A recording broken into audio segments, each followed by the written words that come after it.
কাশ্মীরে ৩৭০ ধারার বিলুপ্তি এবং দেশের অখণ্ডতা রক্ষার জন্য লড়াই করতে গিয়ে ১৯৫৩ সালের ২৩শে আগস্ট মৃত্যুবরণ করেন জনসংঘের প্রতিষ্ঠাতা ভারত কেশরী শ্যামাপ্রসাদ মুখার্জি।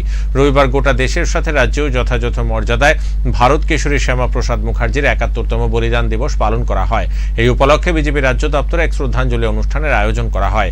এই অনুষ্ঠানে ভারত কেশরী শ্যামাপ্রসাদ মুখার্জির প্রতিকৃতিতে পুষ্পার্ঘ্য অর্পণ করে শ্রদ্ধা নিবেদন করেন রাজ্য বিজেপি সভাপতি রাজীব ভট্টাচার্য সহ অন্যান্যরা।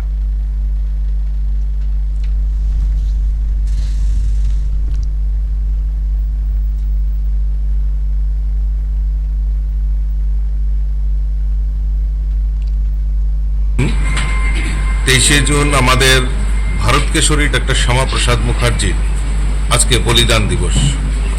আমরা সবাই জানি কাশ্মীরের ৩৭০ ধারার বিলুপ্তি ঘটানোর জন্য এবং ভারতের অখণ্ডতাকে রক্ষা করার জন্য ভারত কেশরী ডক্টর শ্যামাপ্রসাদ মুখার্জি জনসংঘের প্রতিষ্ঠা করেছিলেন ১৯৫১ সালে এবং ওনার সঙ্গে আমাদের পণ্ডিত দীনদয়াল উপাধ্যায়, অটল বিহারী বাজপেয়ীজি, নানাজি দেশমুখ এরকম বলিষ্ঠ কার্যকর্তারা এই ভারতের অখণ্ডতাকে রক্ষা করার জন্য ওনারা কাজ করেছিলেন এবং জনসংঘের প্রতিষ্ঠা করেছিলেন। পরবর্তীতে ১৯৮০ সনে এই জনসংঘ থেকে ভারতীয় জনতা পার্টি আমাদের প্রয়াত প্রধানমন্ত্রী আমাদের অটল বিহারী বাজপেয়ীজি নেতৃত্বে ভারতীয় জনতা পার্টির প্রতিষ্ঠা হয়েছিল।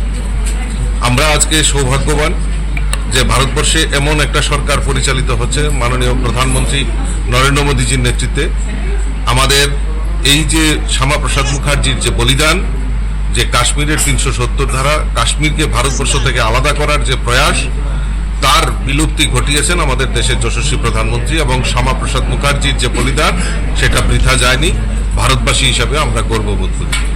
তো এই ২৩শে জুন থেকে আর ৬ই জুলাই আমাদের ভারত কেশরী